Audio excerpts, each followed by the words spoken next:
Welcome, everybody, to the second episode of the Humpty Project. Well, the second video podcast episode. This would, I think, be the fourth episode. And I welcome today Dr. Sheva Guy. I'm going to read from my cheat notes just a bit about Sheva. I met her a few months ago on LinkedIn. She's a change management consulting senior associate, a diversity, equity, and inclusion consultant, and participatory action researcher. She's an alumnus of the Educational and Community-Based Action Research Doctoral Program at the University of Cincinnati. Bearcats, right? Yep. Okay. Sister-in-law's from there. Sheva Hey. implements participatory and community-based methods to engage and support diverse groups and advocate for inclusive and equitable practices in higher education and healthcare institutions to drive change management. So that's just a bit about Dr. Sheva Guy, or Bat Sheva, as you'll hear her refer to herself, or the real Dr. Bat, I think. I've seen a number of Dr. Bat, monikers. So how did you come into my orbit? So I've been working on something called the Glass Ceiling Project on LinkedIn, which is a private group meant to kind of drive allyship from people who look like me in business, men, white men, typically older white men, those that are in the C-suite, not that I am, but those that are in positions of power. As I branched out, I decided to go into a podcast, and that's what this is, the Humpty Project. And I started putting myself out a lot more then. And or I should say, I started putting myself out there a lot more. And Sheva came into my orbit and is regularly posting on LinkedIn and has a lot of interesting things to say. And if you're open-minded and interested, it'll really cause you to think differently. The one that grabbed my attention, Sheva, is professional dress codes. About 3 weeks ago, professional dress codes and appearance. And I'll be totally candid. If I would look at you from profile pic or what I see posted, I say, oh, yeah, she's kind of out there, flaky. I would not hire somebody who looks like that. That's probably me 10 years ago, maybe not even 5 years ago. Fairly judgmental about people's appearance and professional appearance. And I know you did another one on language. So that grabbed my attention because I started to think about the industry I'm in, which is electronic components. And we're talking about the gap we have from the senior managers to the younger people. And we're talking about the fact that we need to recruit and retain new talent. And yet, when I look around at some of the new talent, when I go to a conference, we're all pretty much buttoned up, white collars, not necessarily a tie, but blazers. I don't see a lot of diversity in terms of people expressing themselves with piercings, with tattoos, different hair colors, possibly. I have 2 tattoos, but they're hidden, they're on the shoulder. And I, many years ago, got an ear piercing, and I'm boasting it now. I never wear it in business because I've always been afraid of being ostracized, judged. And, as a white male, there's really not a lot of risks for me. So this really intrigued me, and I've been following you a lot more closer. And I wanted to give you the opportunity to expound on that. So I took a lot of airtime there. Please tell people more about that post, if you recall it, and what you're doing to drive change in diversity, equity, inclusion, and justice. Yeah, absolutely. Thank you so much for the introduction, for having me. And I know I'll really briefly, I know you wanted to mention the bat, so I'll tell you about the bat. I got a bat chest tattoo. So my full name is Bat Sheva. So that's my given name. The only time anyone calls me Bat Sheva is when my mom used to when I was in trouble, my mom would say, Bat Sheva Ruth, right? So I always went by Sheva. And then I just started embracing the bat a little more. I thought, why didn't I start going by bat? So that's what, kind of where that came from. And so that's why I have the bat tattoo. It really isn't that of much of an interesting story. But yeah, so I've been posting on LinkedIn for a little bit over a year now. I used to be kind of similar to you in that I would try to hide my tattoos. And I would hide them during the interview process. And then it would kind of be like, surprise, she has tattoos. And I worked in higher education for 10 years, and higher education very progressive for the most part, depending on where you're at. I worked at University of Cincinnati, a large public research institution. My tattoos were a non-issue, complete non-issue. I had them. I wasn't afraid to show them. People always told me they liked them. They would say, man, that like makes me feel like I could show mine. I'm educated. I am really good at what I do. And I feel like my tattoos, it doesn't matter that I have them because I'm still good at what I do. Right. But then I decided to leave higher ed, during around the time during COVID aftermath, 2021. And I started looking at corporate diversity, equity, and inclusion roles because that's what I was doing essentially in higher ed was equity and inclusion work, recruitment and retention work. So I ended up in a corporate diversity and inclusion role.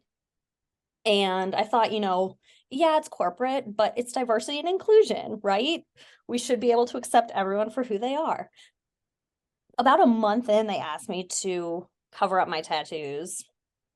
And once that happened, that I kind of dissociated almost immediately. I thought, I can't practice best practices in diversity and inclusion if I'm hiding who I am. And it just felt funny to me. And I just knew I had to get out. I knew I had to get out. I needed to find a place that embraced me for all of who I am, regardless of how I dress, my tattoos, whatever, my piercings, any of it.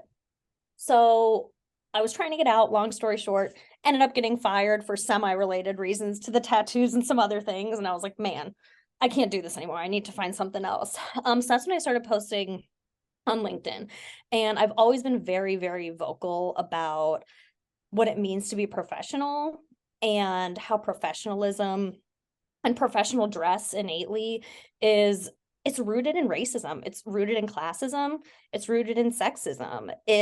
Professional dress, when you think about the traditional professional dress, I'll pose that to you because you mentioned a little bit. What do you think of? What's like the first thing you think of when you hear professional dress? Well, I think of a suit and tie or a skirt for women. Yeah, sure. So suit and tie. That's really like the pinnacle of professional clothing, and who typically wears those? Men, Yeah. right? Men and male presenting folks. So it's rooted in that, right? Our business culture and business dress is rooted in power that the patriarchy imposes on us now. So instead of changing for the workforce we have now, we're trying to get folks to conform to what it always has been like, right? And my question is always just why? Why do we have to continue to conform to that? If I'm comfortable at work, if I feel like I can be myself, I do a better job actually. There's this meme that folks send me all the time that says having tattoos actually makes me more professional because if I can sit still while needles are jammed into my skin, I can sit through any corporate meeting.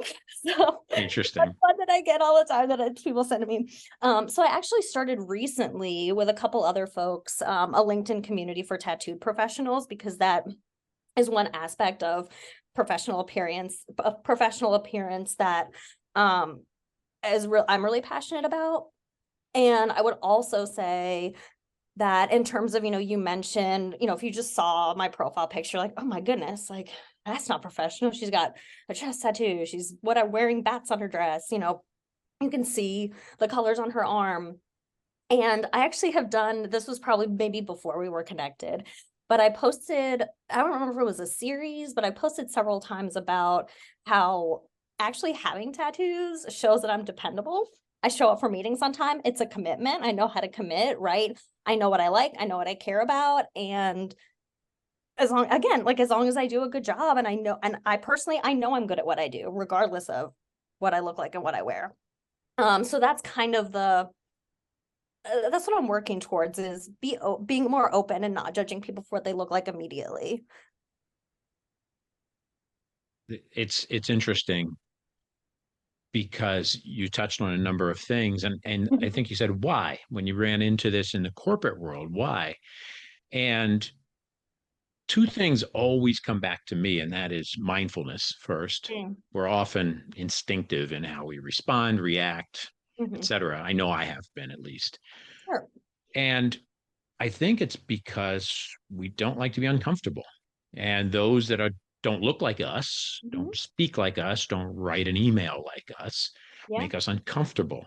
And Kyle Cronk and I know that you know Kyle, we had a discussion and we talked about discomfort. And I always go back to the base point of exercise. I'm pretty much a fitness nut. And I know that doing an extra set or an extra heavy weight is going to make me a bit stronger. It's going to be uncomfortable, but I'm going to get stronger. Same thing with my bicycle riding. If I go longer, I go faster, I take on another hill, I become stronger. We all understand strength and the discomfort associated with building, more athletic prowess. Mhm. But we don't often think of that. I believe at least we don't think about that in the world of challenging our minds. We like to put ourselves in a bit of a cocoon many times. So I brought this up to some folks within my industry. I'm involved in a number of associations, and I won't say with which one or with whom, but I said that I wear an earring, but I never wear an earring in these meetings, which are virtual these days, but sometimes face to face. Mhm. And I don't wear it in business. And somebody joked, a man, older man, like, yeah, okay, but then you're going to have to get your neck tattooed. Ha ha ha. And it went right away to that stereotype, how I've thought. I didn't get my first tattoo until I was 48. I got my earring at 27. That was a midlife crisis. I was closer to 30 than 25, by the way. 27 and a half is when I got it. So, but that got my wheels spinning and it got me to reach out to you and say, let's talk about this.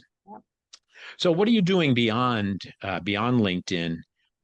Or what is your experience beyond LinkedIn, or where would you want to go to drive a more equitable and just world?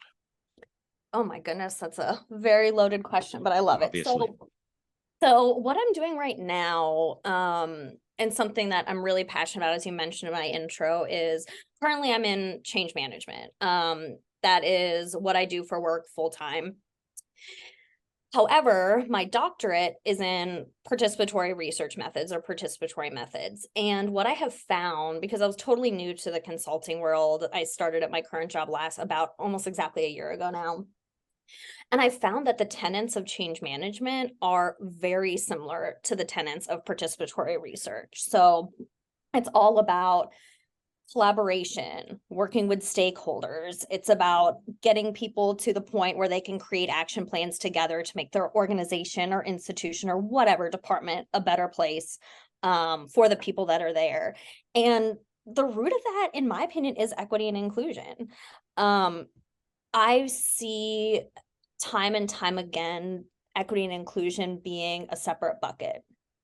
A separate bucket in the corporate world, a separate bucket in change management and research. And for me, it's all integrated. I say you can't do change management. You can't execute change without considering equity and inclusion.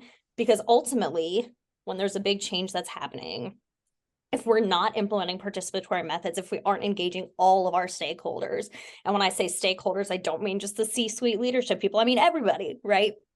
So if we're in a complex organization like higher education or healthcare, where you've got faculty, you've got students, you've got clinicians, you've got administrators, and they all come with different perspectives based on their role, based on their race, based on their gender, their sexual orientation. And in order to successfully create change that will be sustained, we need to make sure equitable, inclusive practices are built in.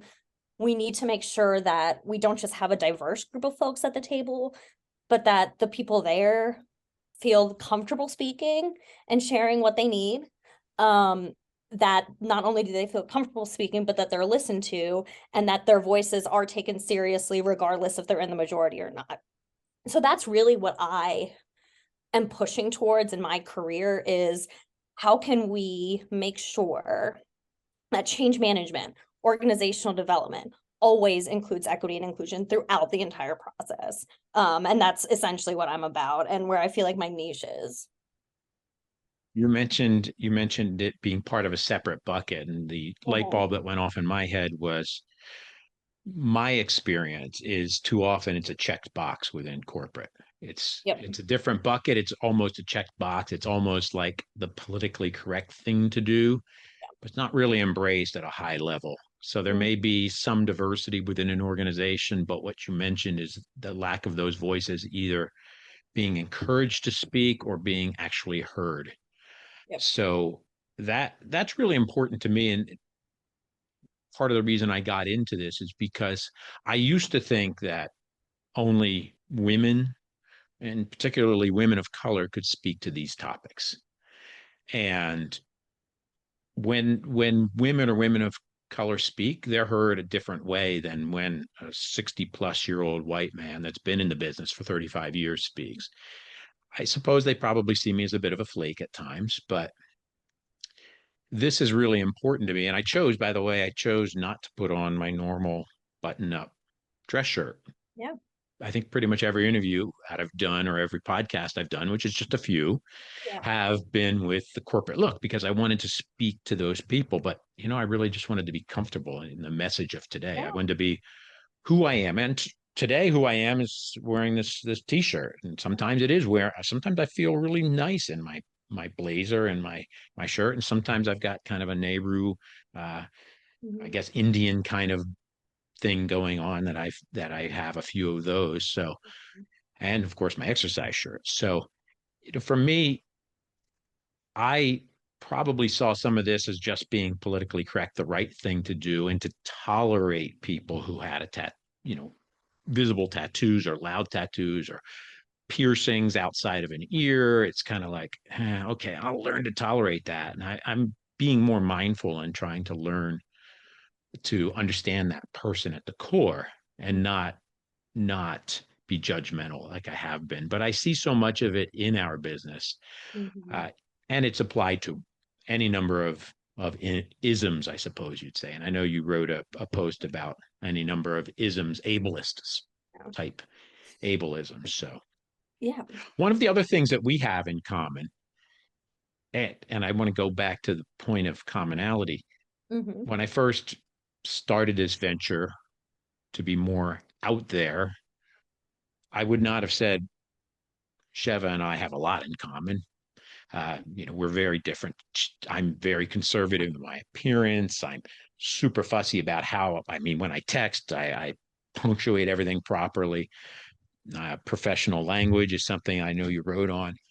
So I would look at people based on their appearance or maybe how they wrote an email and quickly judge and maybe shut them out, shut them down.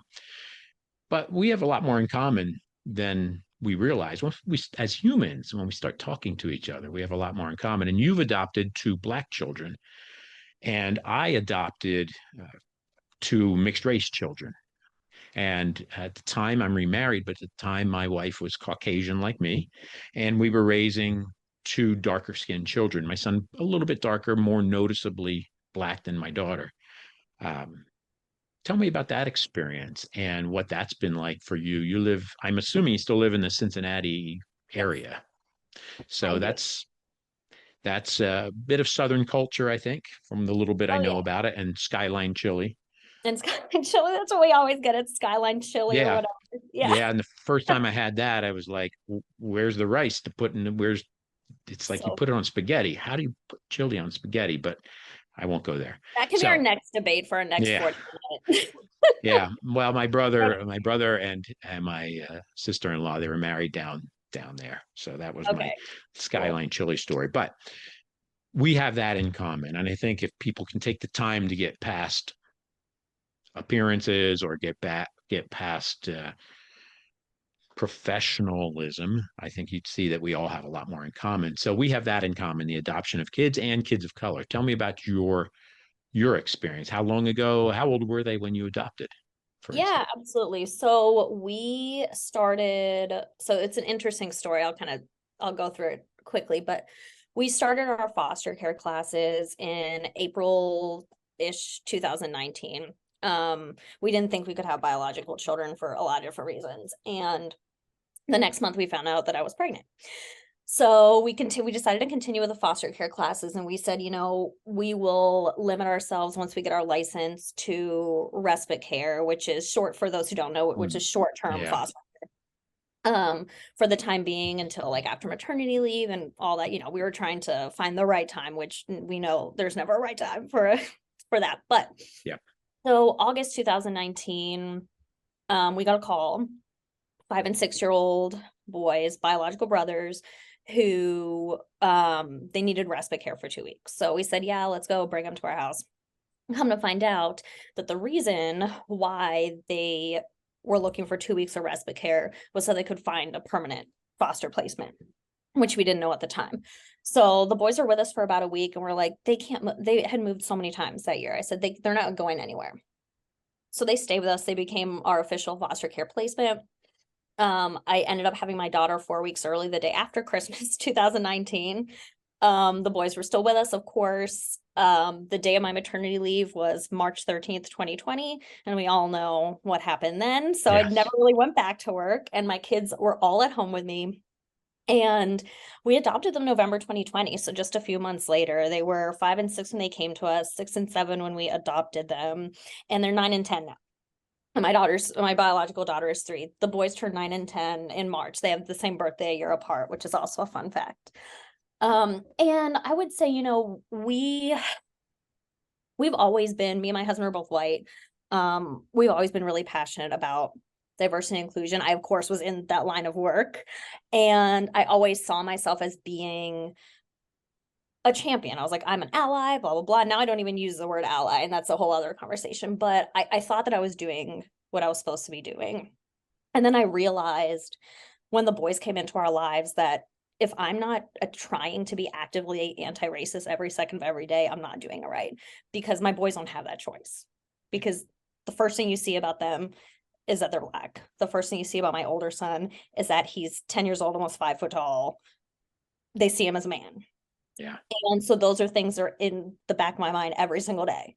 Yes. And so that's really what drove me to being 110% committed to anti-racism. And it's something I talk about a lot on LinkedIn. As you mentioned before, the conversations, I mean, you got to stretch your brain. If you're not looking for confrontation, or if you're not looking for a challenge, don't read my posts, because it's going to happen. We're going to have Yep. a civil dialogue. We're going to talk about it. I'm going to post things that will make you uncomfortable. To your point, I always say you got to get comfortable being uncomfortable. If you're going to go to my page, you got to get comfortable being uncomfortable, because we're going to talk about the real stuff. And as I think you mentioned, like, you thought that, only like women of color could speak to these issues, etc. And I say, we need all hands on deck, right? We need to make sure, first and foremost, however, as white people, that we are listening. And that's the first thing we should be doing, educating ourselves and acknowledging our privilege. And I think for somebody who is new to their anti-racist journey, that would be the best place to start. That's good advice. And one of the things I want to do, and as I find time, because I still have a full-time job, as I find time, it's to create kind of a compendium, a series of documents, posts, a Mhm. resource center for people that Yeah. maybe want to take this journey and do it a bit more in private, just want to visit the Humpty Project. I don't have a website yet, but I think YouTube could be a great place to post up some things. Oh, But yeah. whatever it is, I want to be able to explain. Now, ally is a term I use, but I want to be able to explain, what does being an ally look like? So for me, I'd like to share just a bit. Yeah. My lens, I grew up during race riots in the 60s. I was a child then. I grew up with, a fellow in town, a black man being killed by police, shot in the back while he was attacking them, that type of thing. I grew up in a family that wasn't progressive, so to speak, but try to use that term, we don't see color. And I was sometimes afraid of being on the other part of town, which were the housing projects and most of the black people lived, but I didn't let it prevent me from meeting people and so forth. But I was somebody who used the N word quite a bit. But mostly I was just a product of my environment. I didn't know a lot of black people.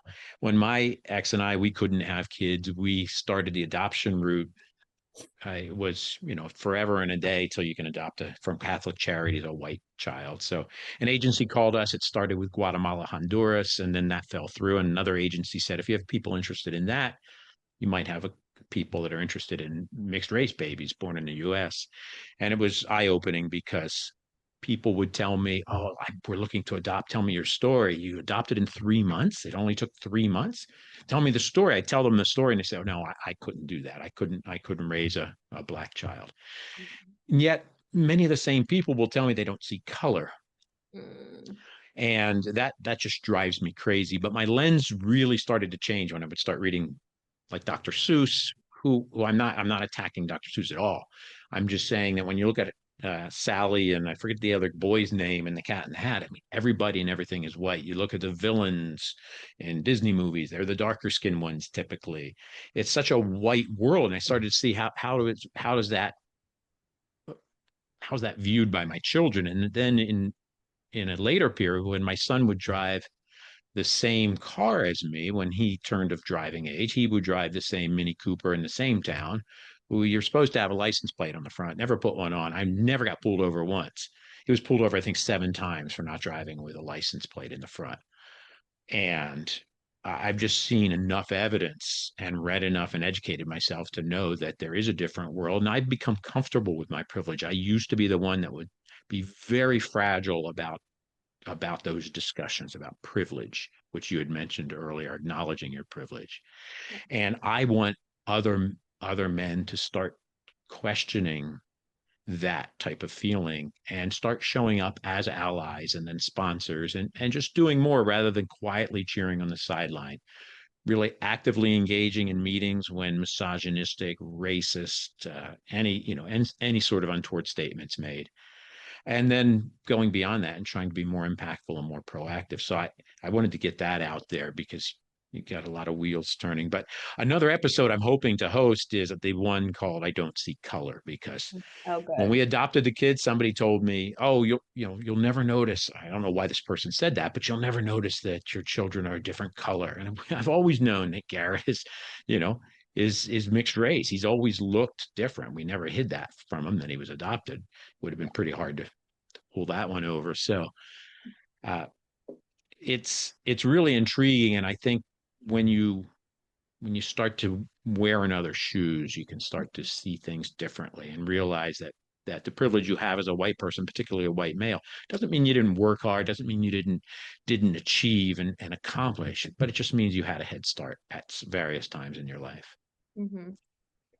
Yeah, you got my wheels turning too. I would say that I agree with you that a big issue in the foster care community and the foster to adopt community is color blindness, or I don't see color. And it's a big issue because if you say that, you're essentially perpetuating harm. If you're not considering the obstacles that your children of color face because of what they look like, you cannot keep them safe. You cannot effectively parent them. You're lying to yourself. You're essentially lying to yourself, saying that it doesn't matter, and it's offensive. I would say too, mentioning allyship, and the reason why I don't call myself an ally is, to your point, you have to do the action, right? Ally is a verb. You can't say you're Right. an ally. You can't sit there quietly. You can't like the posts and then do nothing.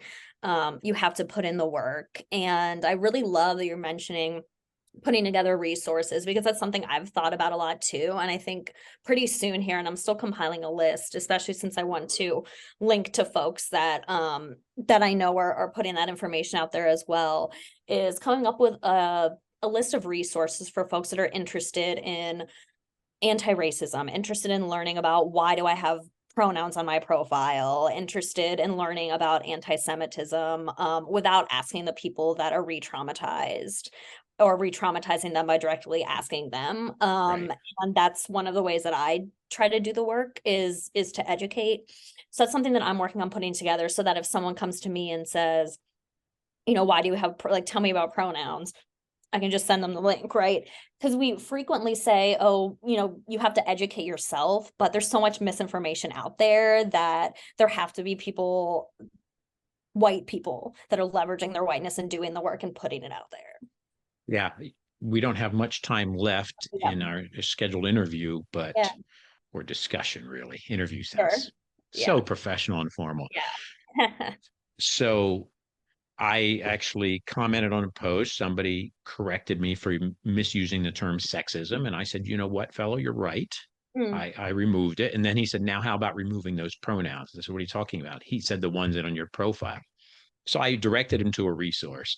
But that mm, was one my wife and I both debated. I said, am I being phony? Am I being disingenuous? Am I being PC by doing it? And then I eventually talked to enough people who said, you are really allowing those that don't identify to know that you're kind of a safe haven and you're helping create a more equitable place for them. So I've come to be comfortable with that, but at first I wasn't. I thought you're just doing it sort of like you're feeling forced or you're forcing it to gain, favor curry from someone. And I didn't want to do it for the wrong reasons. I don't want to do it for politically correct reasons, but I understand it. And I think when people understand things and they take the time to, it makes a huge difference. So what one last, I think we have about 3 minutes left. What takeaway would you leave those that have taken the time to listen for the better part of 40 minutes? yeah, I would say understanding that the education never stops and you need to keep educating yourself. And if you are committed to being actively anti-racist, that means putting your money where your mouth is. There are free resources out there, but there's so many amazing Black creators on LinkedIn that are putting this information out. You got to pay them for it. And I would say that is a big first step that I feel like people aren't comfortable with, but would you want to do the work and not be paid for it, right? We want to Right. be paid for the work that we're doing. So I would say find those Black creators, and maybe we can like put a list in like the comment or in the description of the YouTube or whatever, Excellent idea. with some names of people you can follow and pay for their work, because you need to listen. That's the first thing you need to do is listen, first and foremost. And yeah, that's what I would say. And start following folks on LinkedIn that are putting their voices out there and are doing that work. And I would say, and if you haven't yet, put your pronouns on your profile, because that normalizes it. It shows you don't have to say you're an ally. You can demonstrate it with little things like that. So that would be I'd say that, yeah, the first step, learning how to acknowledge your privilege, educating yourself as much as you possibly can, and make sure that your allyship is a verb.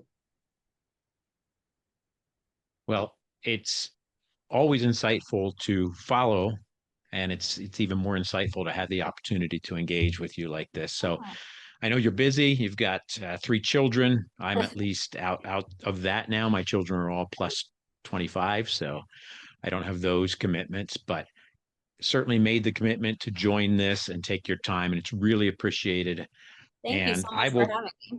oh, absolutely. I will keep you posted as more and more things developed, and always looking for advice on how to reach more people and make more of an impact. Awesome. But for now, I'll say thanks and have a fantastic day.